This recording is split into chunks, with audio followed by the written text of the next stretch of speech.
नमस्कार। हिंदी साहित्य जगत में मैं स्वाति कुमारी आप सभी का स्वागत करती हूँ।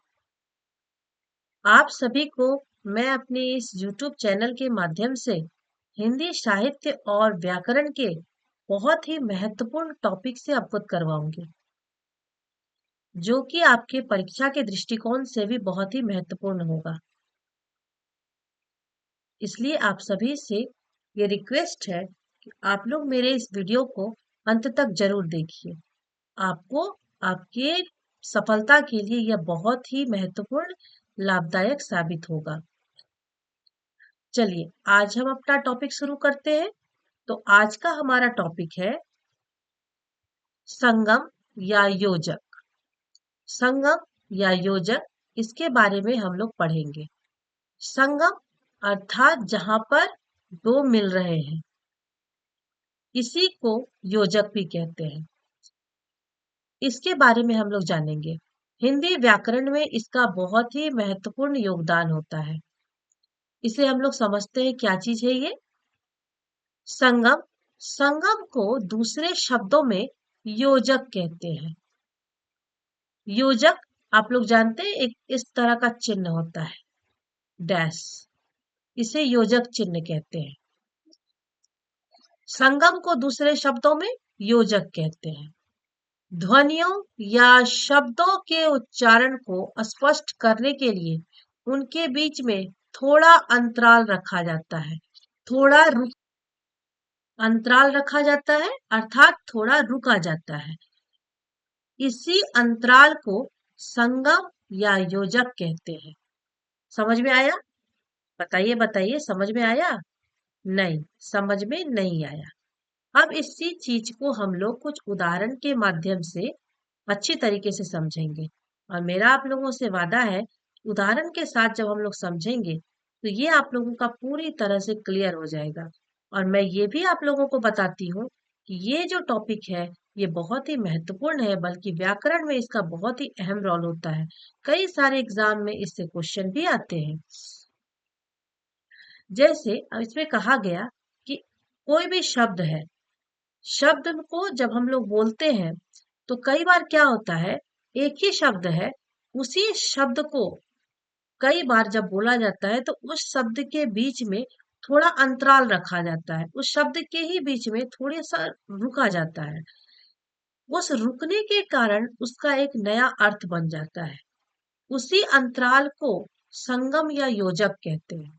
अब इसे हम लोग कुछ उदाहरण के माध्यम से समझेंगे। उदाहरण है तुम्हारे।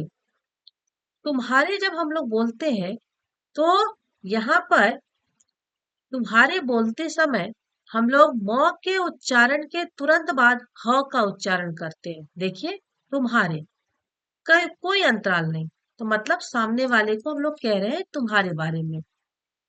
अब दूसरा है तुम्हारे। यहाँ पर क्या हुआ, एक ही शब्द है, तुम्हारे, तुम्हारे। इसमें म के उच्चारण के तुरंत बाद ह का उच्चारण ना करके थोड़ा सा रुकते हैं, जिससे इसका अर्थ पूरी तरह से बदल जाता है। यहाँ पर हो गया तुम्हारे और यहाँ हुआ तुम्हारे, मतलब तुम हार गए हो। इसी जो दोनों के बीच में जो अंतराल हुआ, थोड़ा सा रुकना हुआ, इसी अंतराल को कहेंगे संगम या योजक। मतलब संगम या योजक, एक ही शब्द को कई बार हम लोग बोलते हैं तो उसी शब्द के बीच में थोड़ा सा रुकना होता है, और उसी रुकना को अंतराल कहते हैं, और उसी अंतराल को संगम या योजक कहते हैं। उस अंतराल के कारण उसी शब्द का अर्थ बदल जाता है। एक और उदाहरण है सिरका। सिरका क्या होता है, तो सिरका एक लिक्विड चीज है जो बालों में लगाई जाती है। बालों में लगाने वाली एक चीज है जो बालों को कोमल करता है।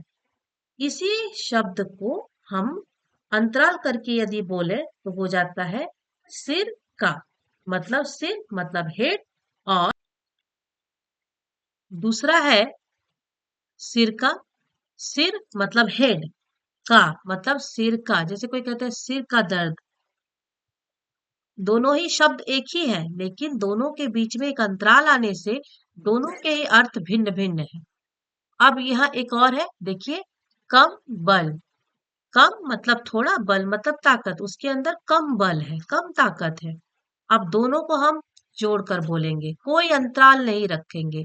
कंबल मतलब एक ऊनी रजाई जो हमें गर्मी देती है, उसे ही कंबल कहते हैं।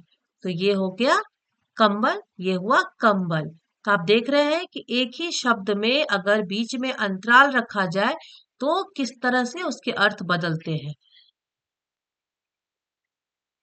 तो ये रहा हमारा आज का टॉपिक, संगम। इस तरह से मैं उम्मीद करती हूँ कि आपको ये संगम या योजक में अब किसी भी प्रकार का कंफ्यूजन नहीं होगा। आप लोग ये समझ गए होंगे कि हिंदी व्याकरण या किसी भी तरह के व्याकरण में, किसी भी भाषा के व्याकरण में इसका कितना महत्वपूर्ण योगदान है। और हम लोग आम जीवन में भी इस तरह की शब्दों का उच्चारण करते रहते हैं। वो अलग बात है कि इसका हमें ज्ञान नहीं होने के कारण हम लोगों ने कभी भी अनुमान नहीं किया कि एक ही शब्द को अगर एक साथ बोल दे या कहीं रुक कर बोले तो किस तरह से उसके अर्थ में भिन्नता आ जाती है।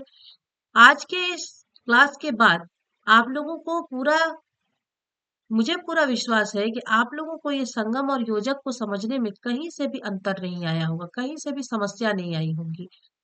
तो आप लोगों को कैसा लगा मेरा ये वीडियो, आप लोग कमेंट बॉक्स में जरूर बताइएगा।